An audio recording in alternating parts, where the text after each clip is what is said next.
Bem-vindos ao ambiente de estudos do Média Aula, continuando em medicina preventiva. Eu sei que eu prometo para vocês tentar fazer todas as aulas de medicina preventiva mais palatáveis, mais leves, mas rastreamento é um pouco difícil, tá? Rastreamento é um pouco difícil, vou tentar, mas não prometo. Algumas coisas aqui de rastreamento, infelizmente, é fixação que está na apostila, tá?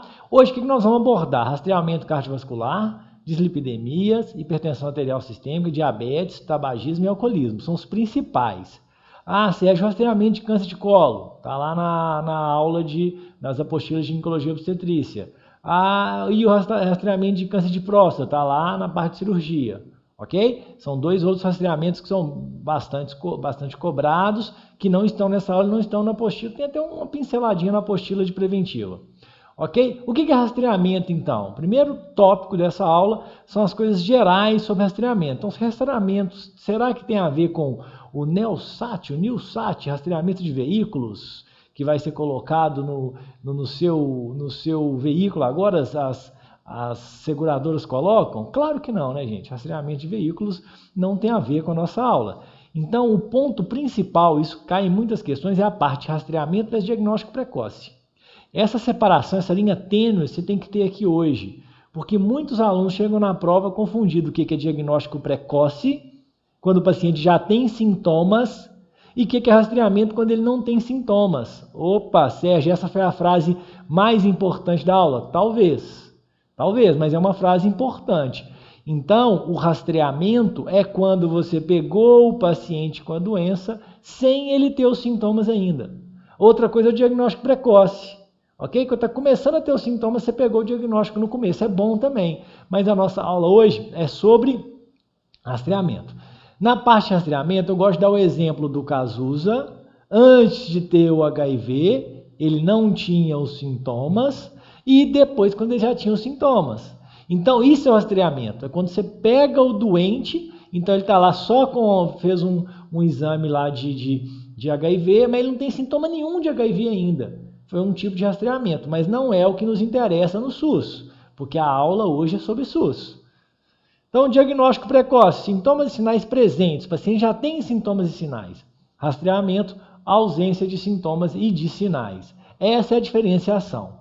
E aí tem alguns pontos importantes que eu vou citar ainda daqui a pouco na aula, que são os pontos.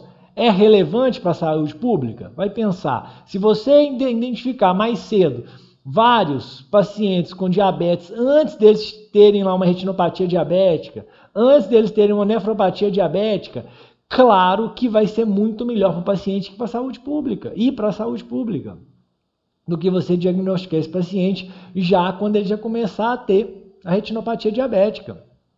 Então, se você pega esse paciente com uma glicose aumentada, com diabetes mesmo, mas sem ter nenhum acometimento de órgão-alvo, por exemplo, é muito melhor. Diagnóstico, né, de rastreamento, não tem sintomas nem sinal. A hipertensão é a mesma coisa. Ok? Então, critérios para um programa de rastreamento. Número 1, deve representar um importante problema de saúde. Hipertensão, diabetes e por aí vai. A história natural, o problema clínico bem conhecidos da hipertensão, da diabetes, por exemplo, são: deve existir um estágio pré-clínico assintomático. No diabetes tem lá. Na hipertensão, antes da gente ter as lesões de órgão-alvo, a gente também vai ter só a pressão alta. O benefício da detecção e o tratamento precoce devem ser maior. Claro que você tem um benefício, porque você vai fazer lá usar só o esfíngolo para pegar a pressão daquele paciente, ou só uma glicemia de jejum, é tão barato, em contrapartida com o tanto de complicações que a gente pode ter com esse paciente com diabetes. Os exames para o estágio assintomático devem estar disponíveis, aceitáveis e confiáveis. Uma glicemia de jejum e hemoglobina glicada são exames tranquilos? São, mas para diabetes eu já adianto que é glicemia de jejum de 8 horas, ok? O custo do rastreamento e do tratamento deve ser compatível com o sistema de saúde? Tratar a hipertensão e tratar a diabetes é compatível? É sim. Deve ser um processo contínuo e sistemático? Sim, não adianta você tem que continuar isso por um longo prazo, por exemplo, do alcoolismo, que é mais um tratamento mais de comportamental, de conversas, ok?